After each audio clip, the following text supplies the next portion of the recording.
कभी सोचा है कि ऐसी स्टोरीज कैसे बनती हैं जो हमें घंटों के लिए हिप्नोटाइज कर देती हैं? मतलब हम सूसू रोक लेते हैं, हॉल से निकलना ही नहीं चाहते। एक एक पल, एक एक सेकंड, एक एक फ्रेम हमें बांध के रख लेता है। लेकिन एक तरफ ऐसी भी स्टोरीज होती है जिनको बस 2 मिनट देख के ये मूव जाता है और स्किप दबाते हैं या 1.5x की स्पीड लगा लेते हैं। आज हम वो फॉर्मूला ब्रेक डाउन करेंगे जो हर ब्लॉकबस्टर, हॉलीवुड, बॉलीवुड की मूवी फॉलो करती है ताकि ऑडियंस लगातार बंधी रहे। ये फॉर्मूला सीख ली तो आपकी अगली स्टोरी भी ना शोले जैसी पावरफुल हो सकती है। शोले का वो कितने आदमी थे वाला मोमेंट याद है? ये भी रिक्रिएट कर सकते हैं, वरना ऑडियंस कहेगी बस भाई बस, तुमसे ना हो पाएगा। ग्रेट स्टोरीज में ना एक चमत्कारी चीज होती है, एक परफेक्ट सा स्ट्रक्चर। मैं हूं देव और आज मैं ये स्ट्रक्चर आपके साथ शेयर करूंगा। लेकिन एक छोटी सी वार्निंग, एक ऐसा स्टेज है जो बहुत राइटर्स मिस करते हैं। हम डिस्कस करेंगे जल्दी, स्टे विद मी, क्योंकि ये स्टेज अगर मिस हुआ तो ऑडियंस स्टोरी के एंड तक स्किप इंट्रो बटन ढूंढने लगेगी। तो स्टोरी के पहले पार्ट पे आते हैं, द सेटअप।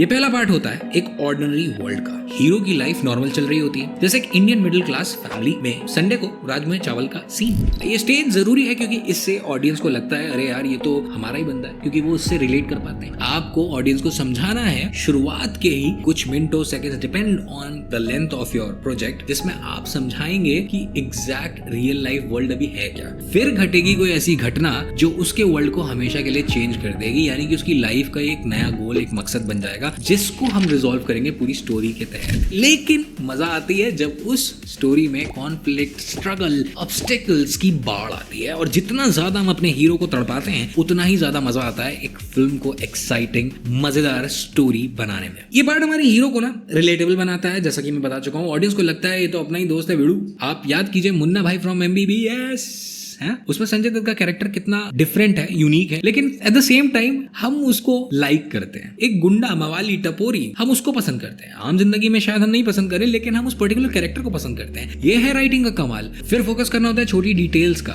जो हीरो को बड़ा होने के सपने को हिंट करते हैं। जैसे राज के डैड से कहना कि कुछ तो करने का मन है डैड, और उसके बाद वो यूरोप ट्रिप पे निकल जाते हैं। ये उसको सेटअप से दूसरी जर्नी पे मोटिवेट करके लेके आता है। अब जरूरी नहीं कि वो खुद चाह रहा है या फिर उसके साथ ऐसा कुछ हो गया है जिसकी वजह से वो जा रहा है। जैसे लगान में जब शर्त लगी मैच की नहीं तो 3 गुना लगान भरना पड़ेगा, तब गांव वालों की जिंदगी उस पूरे के पूरे मैच के आउटकम पे निर्भर हो गई। पर लाइफ में कुछ भी एक्साइटिंग तभी होता है जब वो एक ट्विस्ट लेता है। यही वो स्टेप है, ये क्रिटिकल फेज, वो पर्टिकुलर सीन जब आपके हीरो की लाइफ हमेशा के लिए बदल जाती है। हैरी पॉटर को याद करो तो जब उसके पहली फिल्म में उसके पास उड़ के बार बार इन्विटेशन आता है हॉगवर्ट्स का, जो उसके चाचा मामा बार बार जला देते हैं, फेंक देते हैं, लेकिन फिर अचानक से वो लोग थक हार के एक दूसरे आइलैंड पे चले जाते हैं, और उसके बाद अल्टीमेटली बाढ़ आ जाती है इनविटेशंस की, और फिर हैग्रिड आ जाता है उसको लेने। उसके बाद कभी भी समान वर्ल्ड नहीं रहता। अब शुरू होता है स्टोरी का एक्शन, ठीक है। इसे कहते हैं राइजिंग एक्शन फेज। हीरो को चैलेंजेस फेस करने पड़ते हैं। ये वो फेज है जहां हीरो के अंदर असली स्ट्रगल शुरू होती है और वो ऑडियंस को अपने साथ जोड़ लेता है, और हम उसके लिए रूट करना स्टार्ट कर देते हैं, जो कि कहानी को इंटरेस्टिंग बनाता है। नाउ व्हाई इट मैटर्स, क्योंकि स्ट्रगल के बिना ना स्टोरी क्या है,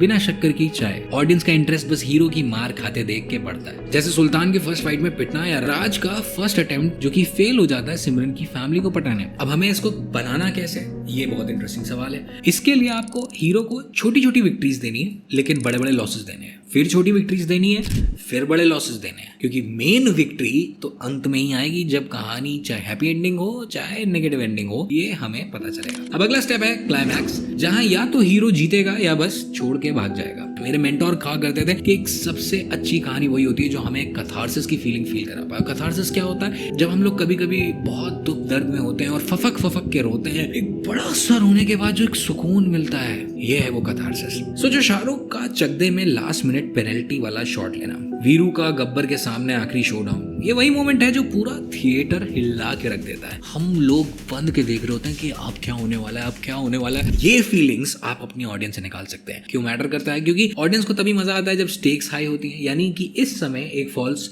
विक्ट्री भी दे सकते हैं और उसके बाद ऑल होप इज लॉस्ट वाला भी एक सीन आएगा जब लगेगा सब खत्म हो गया, अब तो मुमकिन ही नहीं है। तो इसके लिए हमें पहले ही सेटअप के साथ ही बिल्डअप देना है, फोरशैडो करना है, ऐसे सीन्स देने हैं कि कहानी में एक कॉज एंड इफेक्ट का रिलेशनशिप बना रहे। ये हुआ इसकी वजह से ये हुआ, फिर ये हुआ इसी वजह से ये हुआ, और इसी तरीके से आप पूरी कहानी की बीट शीट बना सकते हैं और पूरे स्ट्रक्चर को एक इंटरेस्टिंग ट्विस्ट के साथ इंगेजिंग वे में लिख सकते हैं। अल्टीमेटली फाइनल टिप अपने क्लाइमैक्स को जबरदस्त बनाने के लिए वो है make it grand, make it big, make it iconic, make it fantastic. Because एक बिग रिवील, एक आखिरी बढ़िया ट्विस्ट वही तो देता है क्या मजा। अरे यार मजा आ गया पिक्चर में। तो सबसे महत्वपूर्ण है कि वो लास्ट का 10% यानी कि आपका क्लाइमैक्स, आपका रेजोल्यूशन जिस तरीके से हो रहा है अद्भुत हो, लॉजिकल हो, कोइंसिडेंस ना हो कि बस ये हुआ वो अचानक से उसके पास कोई छड़ी आ गई उसने मार दिया। नहीं, हमें पता होना चाहिए कि वो छड़ी आई तो कहाँ से आई, उसको छड़ी चलाना कैसे आया और वो अब जाके काम आई। बहुत सारे लॉजिक और लूप्स आपको बनाने पड़ते हैं ताकि ऑडियंस उसको बिलीवेबली एक्सेप्ट कर पाए। ये है स्टोरी